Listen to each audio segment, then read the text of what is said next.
Hello student, आज फिर हम क्लास 10 साइंस के ऑब्जेक्टिव क्वेश्चन कर रहे हैं। कुछ क्वेश्चन हैं जो इम्पोर्टेंट है, उन्हें लगाते हैं। तो क्वेश्चन एक क्या कहता है, निम्नलिखित में से कौन सी धातु अम्ल से हाइड्रोजन विस्थापित करती है। अर्थात धातु जो ऐसी कौन सी धातु है, इनमें से जो चार ऑप्शन दे रखे हैं हमें, जिंक, कॉपर, सिल्वर और मरकरी, जो हाइड्रोजन को विस्थापित कर सके, किसको हटा सके, हाइड्रोजन को हटा सके, किसको हटा सके, हाइड्रोजन को।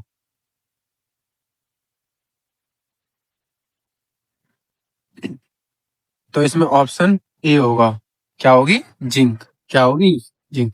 आगे देखिए दूसरा, पौधों में कायिक प्रवर्धन के लिए कौन सा भाग अधिक अनुकूल है। पौधों में कायिक प्रवर्धन के लिए, कायिक प्रवर्धन के लिए, क्योंकि ये कौन से उसका है, एक बताया था लैंगिक और एक अलैंगिक। क्या होते हैं, लैंगिक और अलैंगिक। अलैंगिक में जो 6 भाग होते हैं उसका ये चौथा भाग है कायिक प्रवर्धन। तो कायिक प्रवर्धन के लिए जो हमारे पेड़ पौधे पत्तियों में से जो बीच का जो सिरा होता है, बीच का जो तना होता है, इस प्रकार ऊपर पेड़ होंगे, नीचे जड़ होंगी, पत्तियां होंगी, और ये बीच वाला जो सिरा है, ये पेड़ का जो बीच वाला सिरा है, ये क्या होता है, सबसे मोस्ट इंपोर्टेंट होता है। तो कौन सा होगा, प्रकलिका। क्या होगी, प्रकलिका। नेक्स्ट क्वेश्चन आगे कह रहा है, किसी एक त्रिबंध वाले हाइड्रोजन का अणुसूत्र होता है। मैंने आप लोगों को पहले बताया था ट्रिक में, शॉर्ट वीडियो में, उसमें बताया था मैंने, सिंपल याद रखना है, कह दो ना, कह दो ना प्लस के दो। इसमें क्या आता है, सिंगल बॉन्ड। इसमें क्या आता था, सिंगल बॉन्ड। दूसरा कह दो ना, दूसरा क्या था, सिर्फ कह दो ना। इसमें क्या आता है, डबल बॉन्ड। इसमें क्या आती है, इन, और एट लास्ट कह दो ना माइनस के दो, कह दो ना माइनस के दो। इसमें क्या आता है, त्रिबंध। तो यहाँ पर हमें किसकी चर्चा करवा रहे हैं, एक त्रिबंध वाले हाइड्रोजन कार्बन के अणुसूत्र होगा, तो क्या होगा, CnH2n, CnH2n माइनस के दो। ऑप्शन कौन सा है आप देख सकते हो, तो ऑप्शन डी, ऑप्शन डी क्या होगा, एब्सोल्युटली राइट है। तो आगे देखिए कंटिन्यूअस, क्वेश्चन नंबर 4 कहता है, मुकुलन पाया जाता है। मुकुलन, जो मुकुलन होता है वो किस में पाया जाता है, पेलिनेरिया में, हाइड्रा में, या लीशमानिया में, या इनमें सभी। तो ये किस में पाया जाएगा, हाइड्रा में। किस में पाया जाएगा, ये हाइड्रा में। नेक्स्ट क्वेश्चन, निम्न धातुओं में से सबसे अधिक आघात वर्धनीय है।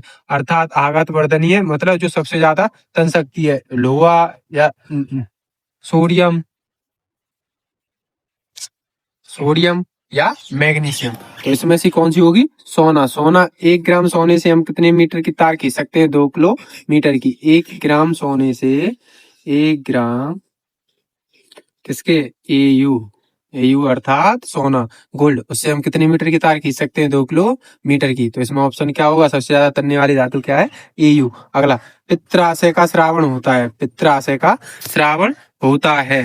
तो देखिए, जो पित्राशय होती है हमारी शरीर में, जो पित्राशय होती है शरीर की, जो पित्राशय होती है उसका श्रावण किसमें होता है, तो पित्राशय मुख में से, पहले सबसे पहले भोजन कहाँ से आता है, हमारे मुख में से। मुख में से कहाँ है, लार में, लार में होते हुए कहाँ पे आता है, हमारे यकृत पे। तो पित्राशय कहाँ होती है, यकृत पे।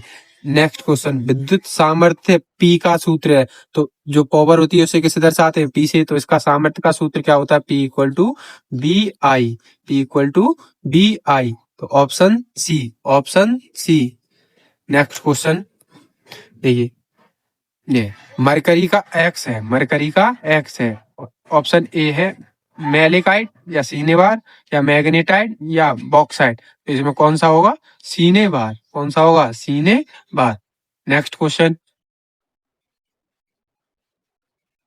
क्वेश्चन नंबर 9 कह रहा है, 1.5 किलोवाट का एक गीगर, जो हमारा घरों में ये लगे होते हीटर, उनको कह रहा है एक गीगर कितने वोल्ट दे रहा है, 220 वोल्ट। V इक्वल टू कितना दे रहा है, 220 वोल्ट। और ये गीगर किलोवाट अर्थात P क्या दर्शा रहा है, ये P। तो 1.5, 1 किलो में हम जानते हैं कितने ग्राम होते हैं, 1 किलो में कितने वाट होते हैं, 1000 वाट। कितने वाट होते हैं, 1000 वाट। तो ये कितना हो जाएगा, हम यहाँ से पॉइंट निकाल देंगे, तो पॉइंट निकाल देंगे तो कितना हो जाएगा, यहाँ से 1 2 2 जीरो और लगा देंगे तो कितना हो जाएगा, 1500 हो जाएगा। तो अब आई इक्वल टू हम जानते हैं, अभी ऊपर सूत्र कर आए हैं, तो ये पी का मान हो गया और ये बी का मान हो, हमें आई निकालनी है। ऑप्शन सी अभी यहाँ पर करेक्ट किया था 7 नंबर में, तो यही सूत्र लगे, यहाँ से सूत्र को कन्वेंस करते हैं, तो सूत्र कन्वेंस करेंगे तो ये पी इक्वल टू क्या है, बी आई है, यहाँ से आई का मान निकालेंगे तो आई इक्वल टू क्या हो जाएगा, P upon B, P upon B. P का मान कितना था 1500 बट्टे बी का मान कितना है 200 बी। जीरो से जीरो काटेंगे, समथिंग 8.6 के लगभग एम्पियर आ जाएगी धारा। अब इसमें 8.6 किसके अप्रोक्स मतलब किसके लगभग में वैल्यू दी हुई है, 8.6 एम्पियर किसके लगभग में दी है, 10 एम्पियर के। 8.6 किसके लगभग में दी हुई है, 10 एम्पियर की। तो ऑप्शन कौन सा होगा, सी। एक्यूरेट वैल्यू ना हो, जिसके अप्रोक्स हो, तो आप उस पर क्या कर सकते हो, राइट कर सकते हो।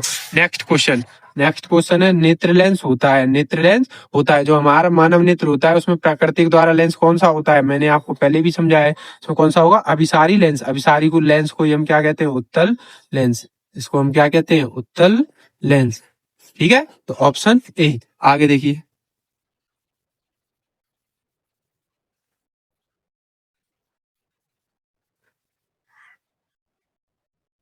Option number 11। 11 क्या कह रहा है, IUPAC प्रणाली में CH3COOH। अब इसमें CH3 और COOH, तो ये COOH किसका अनुलग्न है, अलिया नल का। एल्डिहाइड का है, ये एल्डिहाइड का है, तो किसका होगा, अलिया नल का। और एक CH और जुड़ी हुई है, तो 2 C है, 2 C को क्या पढ़ेंगे हम, तो मैथ एथ एथ हो जाएगी, और साथ में अलिया नल लगा होना चाहिए। तो एथेनॉल, यहाँ तो OH है, यहाँ डबल बॉन्ड है, एथीन है, यहाँ आयन है, यहाँ ट्रिपल बॉन्ड है, और यहाँ ऑप्शन बी, तो यहाँ नल है, तो यही तो हमें चाहिए कि यहाँ क्या होगा, ऑप्शन बी राइट होगा। ऑप्शन बी क्या होगा, यहाँ पे राइट होगा। Next question, question number 12। बिजली में जो बल्ब होता है, बिजली में जो बल्ब होता है, उसके अंदर एक वायर लगी होती है, वो वायर किसकी होती है, वो वायर किसकी होती है, ये आप लोगों के क्वेश्चन नंबर 12 होमवर्क है। आप सभी ये कमेंट बॉक्स में बताना है, इसको क्या कह रहा हूँ, कमेंट बॉक्स में बताना है, इसको क्या करोगे आप, कमेंट बॉक्स में बताना है। ठीक है, अब नेक्स्ट क्वेश्चन, क्वेश्चन नंबर 13 को देखते हैं। तो इसमें नंबर 13 है उसको, तो ग्लाइकोजेनेसिस क्रिया में बनता है। ग्लाइकोजेनेसिस कौन सी क्रिया में बनता है, इसमें ऑप्शन दे रखा है ग्लूकोज, ग्लाइकोजन, विटामिन या प्रोटीन। तो इसमें ऑप्शन क्या होगा, बी। ऑप्शन क्या होगा, बी। Option B, glycogen. अब नेक्स्ट क्वेश्चन देखिए, 14 क्वेश्चन, ये क्या कह रहा है, जाइगोट में गुणसूत्रों की संख्या होती है। जाइगोट में गुणसूत्रों की संख्या होती है, अर्थात जो युग्मनज होता है, जो युग्मनज होता है कैसा होता है, द्विगुणित होता है। तो उसमें मेल और फीमेल दोनों के हार्मोन से मिलकर बना होता है, तो वो कैसा होता है, द्विगुणित। कैसा होगा, द्विगुणित। कैसा होगा, द्विगुणित। तो इस पे क्या लगाएं, 2x। नेक्स्ट क्वेश्चन है, नेक्स्ट क्वेश्चन है, इसमें कह रहा है उभयधर्मी ऑक्साइड, उभयधर्मी ऑक्साइड। तो ऑप्शन दे रखे हैं हमें, इसमें क्या क्या है, तो ऑप्शन में देखते हैं, ऑप्शन 15 है उभयधर्मी ऑक्साइड। उभयधर्मी ऑक्साइड, इसमें देखिए sodium oxide, beryllium oxide, zinc oxide या कॉपर ऑक्साइड। तो क्या होगा इसमें से, जिंक ऑक्साइड। क्या होगी, जिंक ऑक्साइड। उभयधर्मी ऑक्साइड क्या होगा, उभयधर्मी ऑक्साइड किसे बुलाते हैं हम, जिंक ऑक्साइड को। अब नेक्स्ट क्वेश्चन, जो मूत्र निर्माण होता है, मूत्र किससे निर्माण होता है, मूत्र किससे निर्माण है, यकृत में, हृदय में, या पीया में, या ब्रक में। तो किसमें होता है, ब्रक में। ऑप्शन ए, ऑप्शन ए किसमें होगा, ऑप्शन ए ब्रेक में। नेक्स्ट क्वेश्चन हम देखते हैं। नेक्स्ट क्वेश्चन क्या कर रहा है, 17 साबुन है, साबुन है। मैंने आपको बताया होगा कि साबुन का अणुसूत्र क्या कितने से कितने तक होता है, जो साबुन का अणुसूत्र होता है वो कितने से कितने तक होता है। तो देखिए नंबर ए, सल्फोनिक अम्लों से सोडियम 10 से 16 कार्बन, या वसा अम्लों, ऑप्शन बी, ऑप्शन बी वसा अम्लों के सोडियम लवण, वसा अम्लों के सोडियम लवण 16 से 18 कार्बन। तो मैंने उसमें जो होता है C17 होता था, तो 17 से 18, इसमें 10 से 16 की तो बात ही नहीं, तो कितना होगा, 16 से 17, तो 18। तो इनके बीच में क्या आ रही है, 17 भी आएगी, तो ऑप्शन बी, ऑप्शन बी यहाँ क्या होगी, ऑप्शन बी। नेक्स्ट क्वेश्चन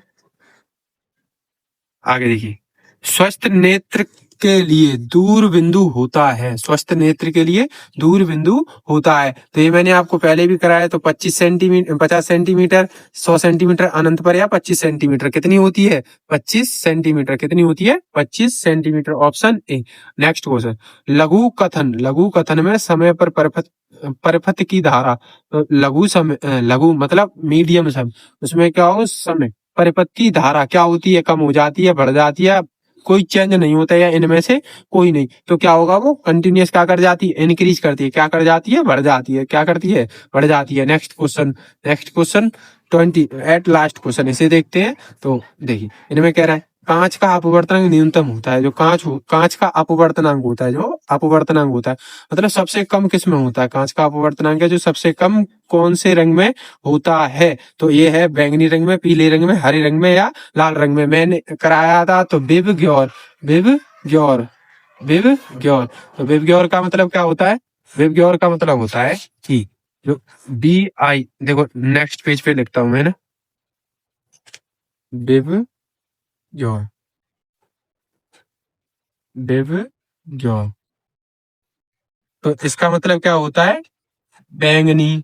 इसका क्या होता है? Indigo, violet, green, yellow, orange और रेड। तो सबसे पहले तो इसमें सबसे कम जो अपवर्तनांक की आवृत्ति होती है, सबसे कम किसकी होती है? लाल की। किसकी होती है? रेड की। किसकी होती है? रेड की।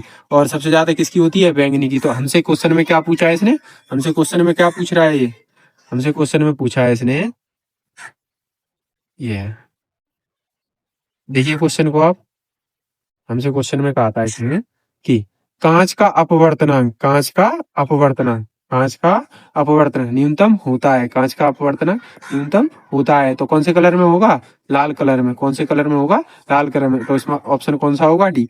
यदि आप लोगों को, यदि आप लोगों को इसकी PDF चाहिए, या आप लोगों ने अभी तक इनकी कंप्लीट वीडियो नहीं देखी है शॉर्ट रिवीजन वाली, तो आप क्लासेस देख सकते हो। एंड अपने दोस्तों को भी शेयर करें क्लास को, एंड लाइक एंड सब्सक्राइब कर लें, जिससे आपको कंटिन्यूअस क्या हो? वीडियो मिलती रहे।